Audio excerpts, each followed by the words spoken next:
যে যতই গরম পড়ুক যাই পড়ুক আমরা আপনাদের জন্য ঠান্ডা কোক শরবত সবকিছুর ব্যবস্থা করেছি, আপনারা চলে আসুন প্লিজ। সবাই গাড়ি নিয়ে ঢুকছে, শান্তিপূর্ণ পরিবেশে ভোট দিয়ে চলে যাচ্ছে এবং আমি নিজেও ভোট দিয়ে ফেলেছি। আর বাইরে অনেক গরম, আমরা আশা করছি যে নামাজের পরপর ভোটারের সংখ্যা বাড়বে। সবকিছু মিলিয়ে যদি আমরা বলি, যেহেতু জয় পরাজয় সব প্যানেল মিলিয়ে থাকবে, এবারের নির্বাচন নিয়ে যেহেতু নিপুণ কলি একটি পরিষদ হয়েছে, কলি নিপুণ পরিষদ নিয়ে অনেকে আশাবাদী। আপনার কাছে কি মনে হচ্ছে, ভোটারদের সাড়া কেমন হয়েছে? যাকেই ফোন করে যার কাছে ভোট চাই সেই তো বলে যে ভোট দিব। এখন বাকিটা দেখা যাক, ভোটারদের উপরে নির্ভর করবে, কারণ কেউ এখনো পর্যন্ত হতাশ করেনি, সবাই বলছে যে ইনশাআল্লাহ ভোট দিব। আমার পরিস্থিতি কি মনে হচ্ছে এই এই নির্বাচনের পরিস্থিতিতে?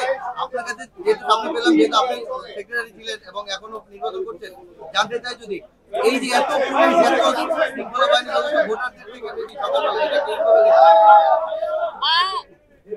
শৃঙ্খলা বাহিনী বেশি এই জন্য যে কারণ আজকে শিল্পীদের নির্বাচন এবং সেখানে অনেক তারকা শিল্পী আসবে এবং আম জনতারা কিন্তু দেখতে চায় শিল্পীদেরকে, সেই জন্যই কিন্তু নিরাপত্তা বাহিনীদেরকে আনা হয়েছে। আমার মনে হয় সেটা শিল্পীদের জন্য ভালো।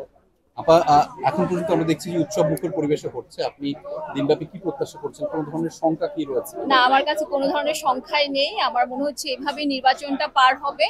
এখন আমরা শুধু আশা করছি যে যতই গরম পড়ুক যাই পড়ুক আমরা আপনাদের জন্য ঠান্ডা কোক শরবত সবকিছুর ব্যবস্থা করেছি, আপনারা চলে আসুন প্লিজ। আপনারা আসলে কাদের জয়টা চান, আপনাদের জয় নাকি শিল্পীদের জয়?